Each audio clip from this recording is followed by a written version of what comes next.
ओशो की live recordings बड़ी मुश्किल से मिलती हैं क्योंकि ओशो बड़े ही कम वक्त के लिए इस प्लेनेट पे आए थे। उनकी समाधि पे भी यही लिखा हुआ है, ना कभी जन्मा ना कभी मरा। Visited on this planet from 1931 to the day he died 1991। मैं साथ ही साथ आपको ये बता दूं कि मेरे पास जो रिकॉर्डिंग्स हैं वो बहुत ही दुर्लभ हैं। और ये एक रिकॉर्डिंग जो मैं शेयर कर रहा हूँ ये है दिए तले अंधेरा।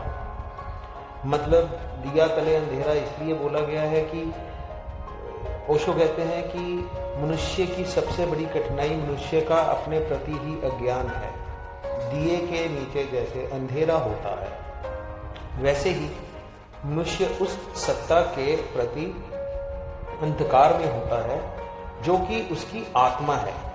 हम स्वयं को ही नहीं जानते हैं और तब यदि हमारा सारा जीवन ही गलत दिशाओं में चला जाता है तो आश्चर्य करना व्यर्थ है। कितनी सुंदर बात बोली उन्होंने। कहते भगवान मिट्टी के दिए तले अंधेरे का इकट्ठा होना तो समझ में आता है, लेकिन ये आत्मिक दिए के नीचे जो घना अंधेरा है उससे हम बिल्कुल अपरिचित हैं। वह क्या है, क्यों है और कैसे दूर हो सकता है, ये हमें विस्तार में समझाने की कृपा करें। तो इसके आगे आप ओशो की लाइव रिकॉर्डिंग सुने और आनंद लें और इस चीज को अपने जीवन में उतारें और अपनी कठिनाइयों को दूर करें।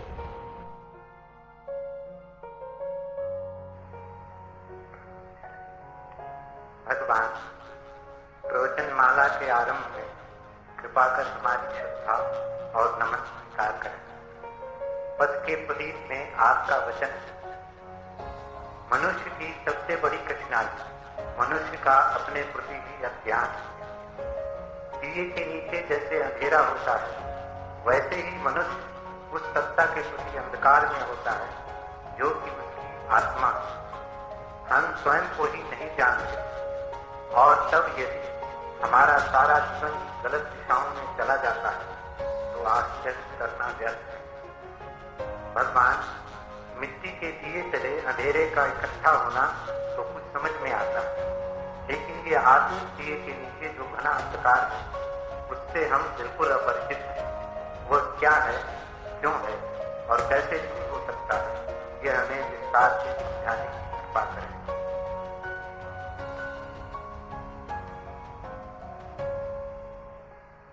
जीवन के कुछ मूलभूत नियम समझ लेने जरूरी है। पहला नियम, जो हमें मिला ही हुआ है उसे भूल जाना एकदम आसान है। जो हमें नहीं मिला है उसकी याद बनी रहे। अभाव का पता चलता है, खाली जगह दिखाई पड़ती। एक दांत टूट जाए तो जीभ खाली जगह पर बार बार पहुंच जाती। जब तक दांत था शायद कभी वहां न गई। दांत था तो जाने की जरूरत ही न थी। खालीपन अखरता। आत्मा से तुम सदा से ही भरे हुए हो। ऐसा कभी भी न था कि वो ना हो गई हो। वो दांत टूटने वाला नहीं, वो जगह कभी खाली नहीं हुई।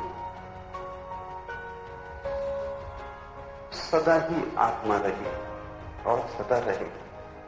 यही कठिनाई है। जिसका कभी अभाव नहीं हो उसका स्मरण नहीं आता।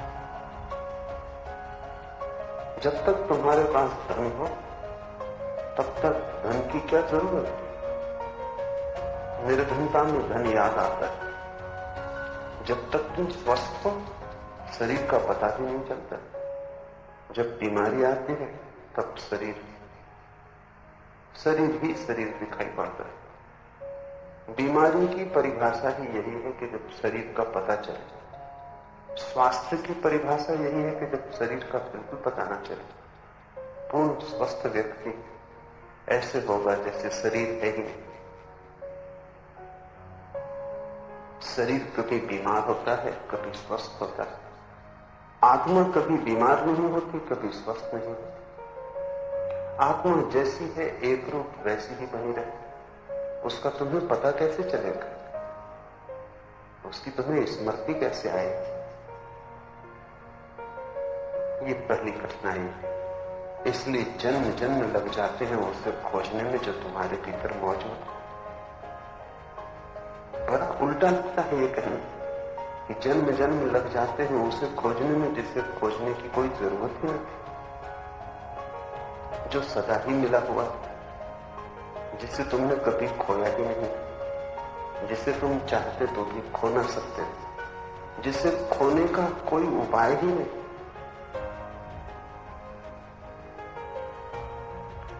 इस कारण दिए के तले अंधेरा हो जाता। ये पहली बात। दूसरी बात, जीवन 24 घंटे संघर्ष। जहां जहां संघर्ष है वहां वहां हमें सजग रहना पड़ता है। वहां डर है। तुम भय के कारण ही सजग होते हो। अगर सब भय मिट जाए तो तुम सो जाओ। कोई भय ना हो तुम पैर तान लोगे, गहरी नींद में चले जाओ। भय होता है तो तुम जगते हो। भय होता है तो सुरक्षा के लिए तुम खड़े रहते, तुम सोते नहीं। आत्मा के तल पर कोई भय नहीं है, अभय उसका स्वभाव। शरीर के तल पर सब तरह के भय, अभय शरीर का स्वभाव नहीं, भय उसका गुणधर्म। अगर तुम जरा भी वहां सोए तो शरीर से छूट जाओ। वो संपदा तुम्हारी नहीं, वो संपदा क्षण भर को ही तुम्हारी आई और गई। वहां तुम्हें जागते ही रहना पड़ेगा। देखो, जिनकी संपत्ति है वे तो रात सोए रहते हैं, लेकिन चोर रात भर जागता है।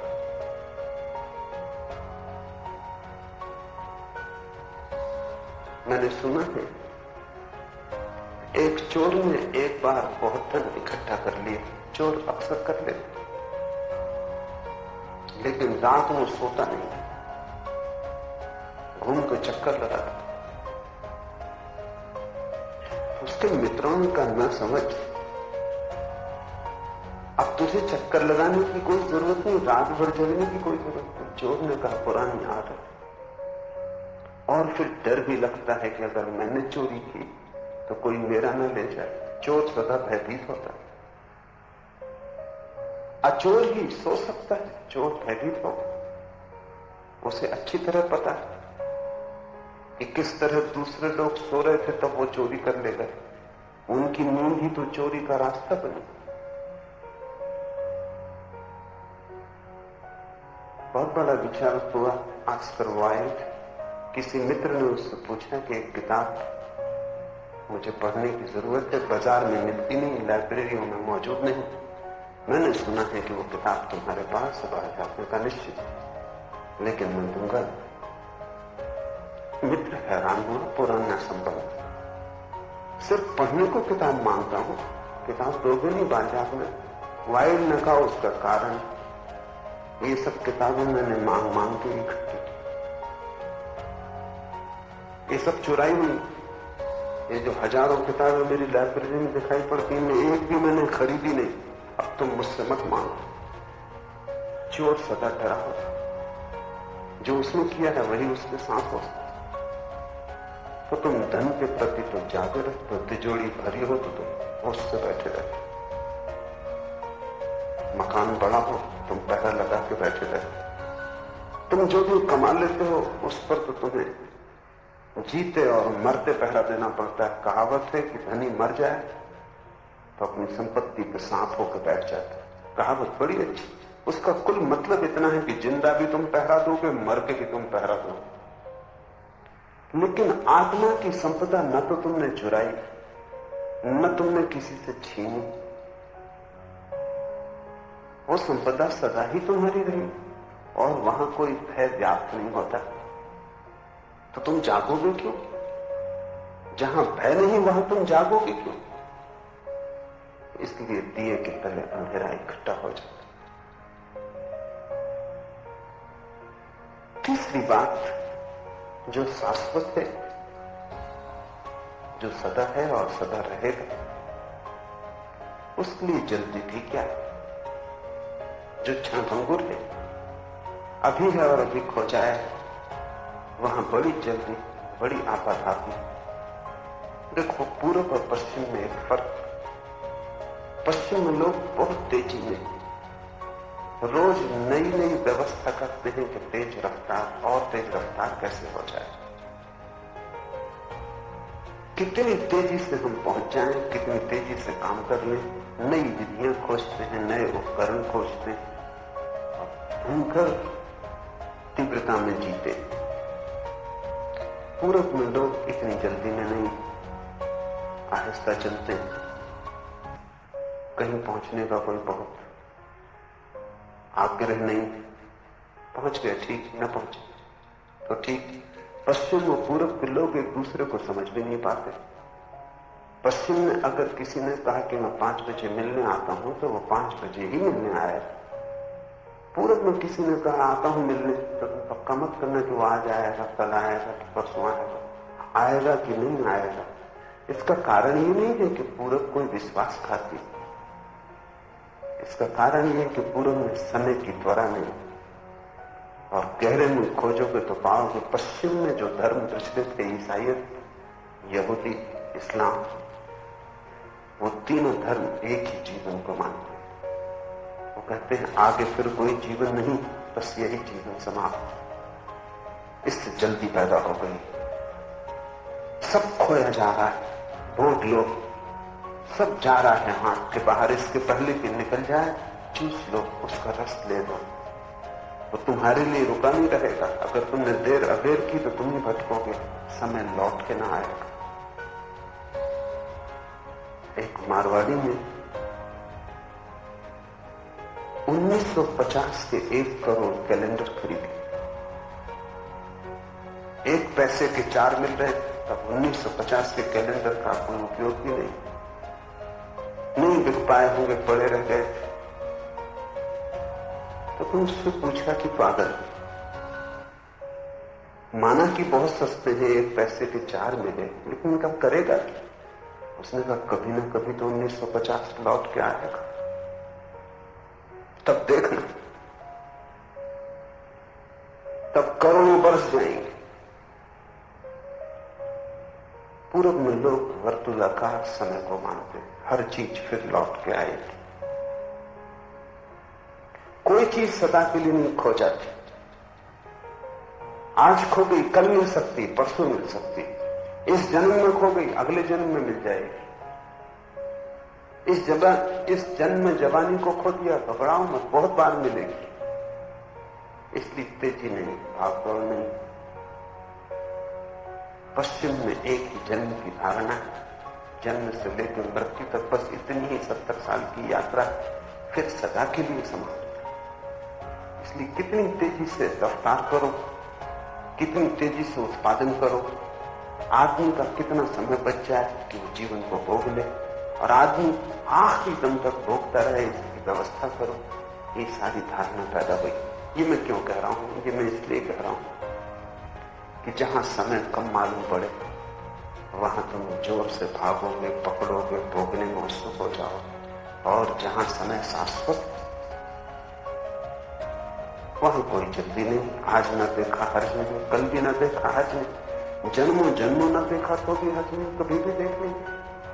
आत्मा शाश्वत तत्व है, शरीर शाश्वत नहीं। इसलिए तुम शरीर को पकड़ते हो, देखते हो, संभालते हो, खोजते हो, शरीर के सुखों की चिंता करते हो। इसलिए दिया तले अंधेरा इकट्ठा हो जाता। शरीर मरेगा, तुम चाहे स्वीकार करो या न करो, तुम्हारे चित्त में ये दीप छुपा ही है कि शरीर मरेगा। आत्मा अमृत है, तुमने जानी हो न जानी हो, उसका अमृत स्वर तुम्हारे भीतर प्रतिध्वनित हो रहा है। तुम पहचानो न पहचानो, सुनो न सुनो, वो स्वर वहां गूंज ही रहा है। जो अमृत है उसे भूलना आसान, जो मरण धर्मा है उसे भूलना कठिन। जो मरण धर्मा है उसे जल्दी भोग लो। गणित सीधा और साफ। आत्मा अमृत है, शाश्वत है, वो संपदा खोने वाली नहीं, वहां कभी कोई बीमारी प्रविष्ट नहीं होती। इन सब कारणों के कारण दिए तले अंधेरा है। बुद्ध कितना ही कहें जल्दी करो तो भी जल्दी नहीं होती। कृष्ण कितना ही समझाएं, तुम समझ लेते हो, फिर जाके अपने संसार में लग जाते। ये बात इतने लोग समझाते हैं, फिर भी समझ में नहीं आती। शरीर के संबंध में कोई भी नहीं समझा रहा, फिर भी समझ में आता है कि भोग लो, ये धारा सदा न रहेगी।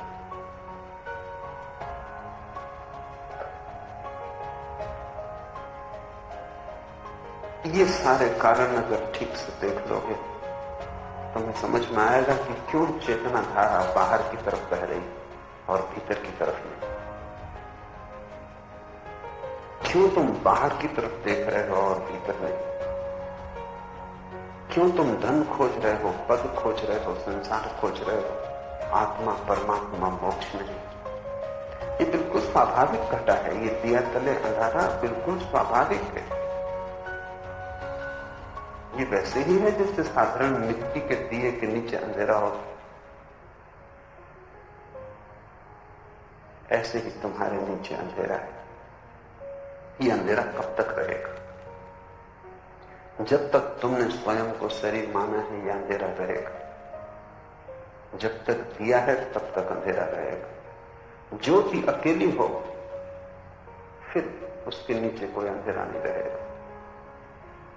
ज्योति सहारे से, थोड़ी देर को सोचो, एक ज्योति मुक्त हो गई अकेली आकाश में, उसके चारों तरफ प्रकाश होगा।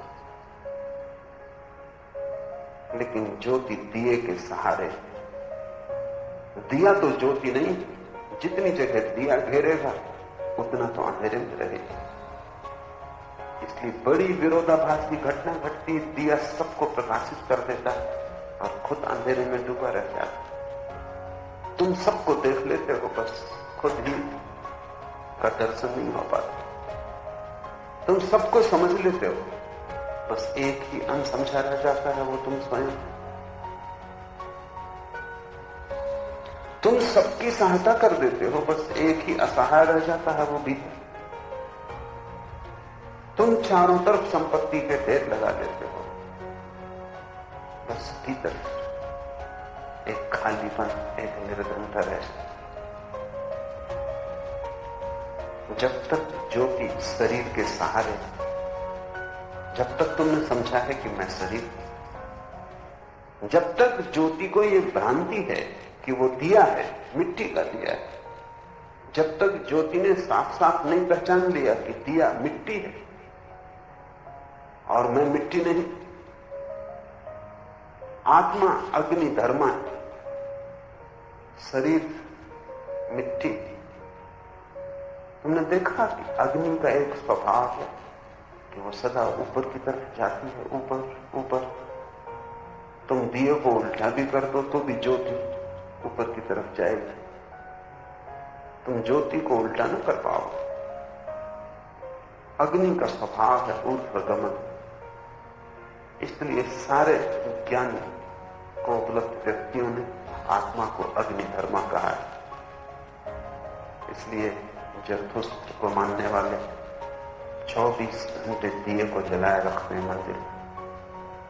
वो सिर्फ इस बात की खबर कि अग्नि तुम्हारा स्वभाव, तो इस सारी दुनिया में अग्नि की पूजा पैदा हुई। हिंदू सूर्य को नमस्कार करते, वो नमस्कार सिर्फ अग्नि के ऊर्ध्वगामी स्वभाव को। जिस दिन महावीर को निर्वाण उपलब्ध हुआ, उस दिन जैन दीपावली मनाते। महानिर्वाण हुआ। उस दिन वे उनकी ज्योति दिए से मुक्त हुई। उस दिन करोड़ों करोड़ों दिए जला। हिंदुओं की बजाय जैनों की दिवाली ज्यादा सार्थक है।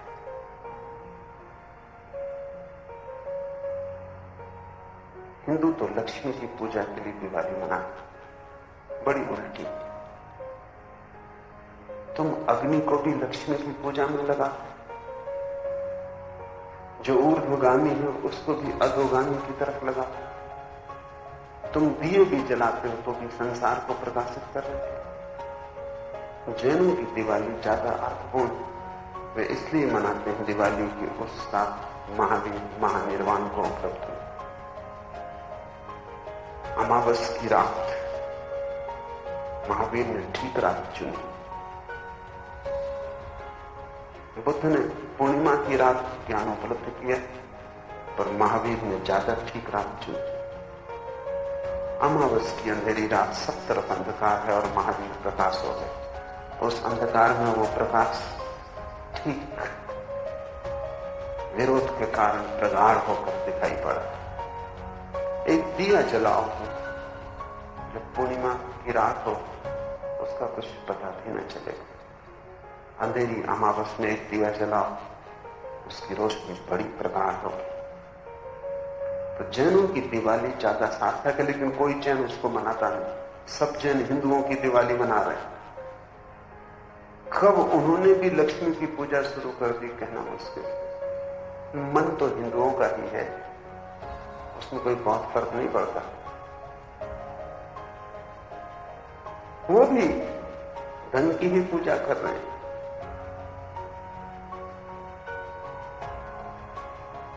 आदमी जैसा है वो सभी चीजों को मिट्टी की तरफ नियोजित कर देता है। वही कारण है कि हमारी चेतना बाहर की तरफ देखती है। ये कुछ स्वाभाविक है। बच्चा पैदा होता है तो स्वाभाविक है कि पहले बाहर देखे। जैसे ही बच्चे का जन्म होता है आंख खोलेगा, बाहर का संसार दिखाई पड़ेगा। कान खोलेंगे, बाहर की ध्वनियां सुनाई पड़ेंगी। हाथ फैलाएगा, मां को छुएगा, स्पर्श करेगा, बाहर की यात्रा शुरू हो गई। फिर प्रतिपल की जरूरतें हैं। बच्चे को भूख लगेगी तो रोएगा, चिल्लाएगा। भूख भीतर तो नहीं भर सकती, बाहर से भरनी पड़ेगी। प्यास लगेगी तो रोएगा, पानी तो बाहर से मांगना पड़ेगा, भीतर तो कोई जल के स्रोत नहीं। बाहर में धीरे धीरे निमज्जित होता जाएगा। धीरे धीरे बाहर ही सब कुछ हो जाएगा, भीतर की कोई याद ही ना आए। तुम भूल ही जाओगे कि तुम भी हो। प्यास ही नहीं है, जिसको प्यास लगती है वो भी है। भूख ही नहीं, जिसको भूख दिखाई पड़ती है वो भी है। यह हाथ जो तुम्हें छूता है यही नहीं है, तुम ही नहीं हो जिन्हें छूता हो। इस हाथ के भीतर जो छिपा है, जिसके बिना हाथ हिल भी ना सकेगा, वो धीरे धीरे भूल जाएगा। तुम उसके आदी हो जाओगे और वो इतना शांत है कि उसका तुम्हें पता भी न चलेगा। उसकी आवाज इतनी धीमी है कि बड़े कोलाहल में जो बाहर हो रहा है वो आवाज खो जाएगी। ऐसे ही है जैसे कोई बाजार में धीमे धीमे गीत गाता हो। दो फकीर एक रास्ते से गुजरते थे।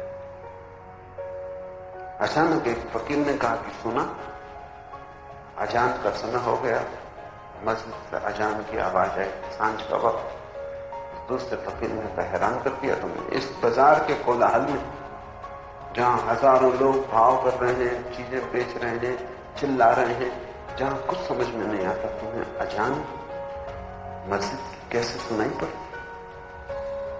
उस दूसरे फकीर ने कहा, जिस तरफ ध्यान लगा हो वो कहीं भी सुनाई पड़ जाएगा। उसने कहा, देख तुझे मैं प्रत्यक्ष प्रमाण देता हूं। खीसे से 1 रुपया निकाला, जोर से रास्ते पर पटका, खन्न की आवाज हुई। वो सब जो बड़े शोरगुल मचा रहे थे, दुकानदार, ग्राहक, चिल्लाने वाले, सब एकदम दौड़ पड़े। रुपया, उन सबका ध्यान, आवाज वो कहीं भी लगा रहे हैं, लेकिन रुपये पर लगा है, उसी के लिए तो सारी आवाज चल रही। उन्हें अजान सुनाई ना पड़ी, जो कि रुपये की आवाज तो बहुत तेज थी। रुपये की आवाज तत्क्षण सुनाई पड़ गई, वहां ध्यान लगा। भीतर तो सतत रुपये के लिए धुन चल रही, उसका जाप चल रहा है, वही तुम्हारा महामंत्र।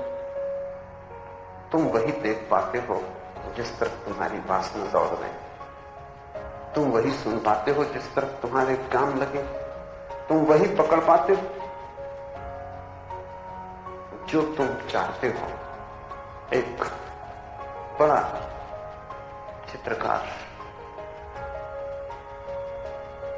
शास्त्रीय चित्रों के संबंध में एक सभा में बोल रहा है।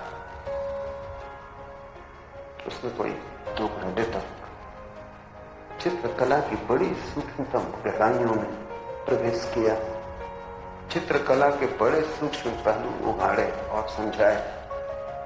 मंत्र मुग्ध थे लोग। और अंत में उसने पूछा कि कोई सवाल। कुछ पूछने को न था, तो उसने करीब करीब जो भी पूछा जा सकता था सब कह दिया। लोग तो चुप रहे, लेकिन एक बूढ़ी औरत खड़ी हो गई। उसने कहा, एक सवाल, इस फर्श को साफ करने के लिए किस पालिश का उपयोग किया गया है? वो जिस हाल में सभा हो रही, इसमें कौन सा तेल लगाया गया है कि इतना चमचमाहट मालूम हो? चित्रकला की लंबी कथा, चित्रों के रहस्य का सारा निवेदन व्यर्थ गया।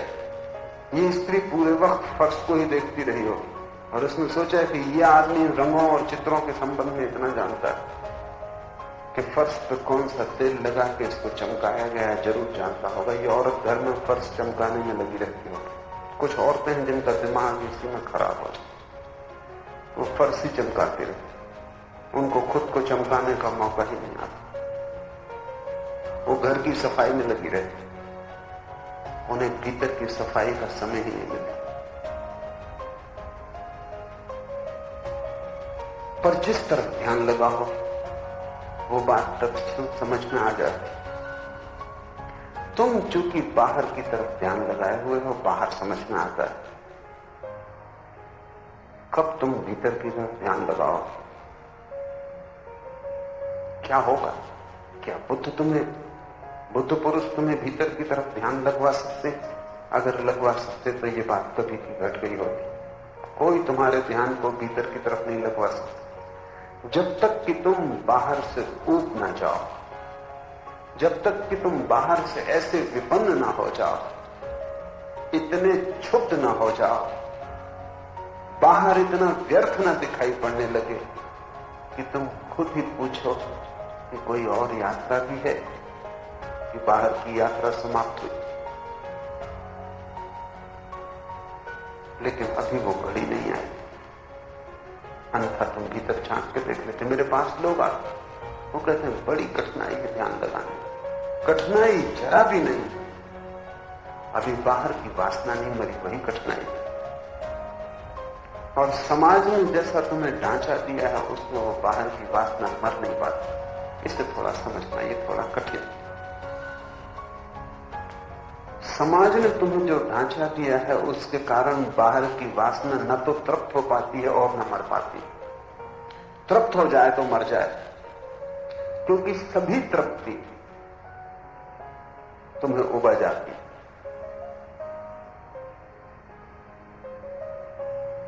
अगर तुम ऐसे समाज में रहते हो जहां स्त्रियां बुर्का ओढ़े हुए, तो हर स्त्री जो रास्ते से निकलेगी उसमें तुम्हारी उत्सुकता हो, वो चाहे भीतर कुरूप, लेकिन बुर्का उत्सुकता जगाएगा। पश्चिम में लोग स्त्रियों में इतने उत्सुक नहीं। समुद्र तट पर स्त्रियां नग्न लेटी रहती हैं, पास से लोग गुजर रहे हैं, कोई देख भी नहीं रहा। प्रयोजन नहीं। स्त्री उभरा हुआ सत्य हो गई, अब उसमें कुछ छिपाने को नहीं। पूरब के लोग ज्यादा चालबाज, घूंघट कुरूप स्त्री को भी सुंदर बनाया, रस कायम रहता। और तुम्हारे समाज में सब चीजों पर घूंघट डाल दिया है। जहां भी तुम जाओ वहां कुछ खुला नहीं, सब छिपा हुआ है। उस छिपे होने के कारण जिंदगी भर तुम सिर फोड़ते हो लेकिन उठ नहीं पाते, रस कायम रहता। अगर एक स्त्री से छुटकारा हो जाए तो दूसरी स्त्री में रस आ जाता है, दूसरी से छुटकारा हो तो तीसरी में आ जाता है। और मन ये कहा ही चला जाता है कि तुम्हें अभी वो स्त्री नहीं मिली जिससे शक्ति मिलेगी, जल्दी वो स्त्री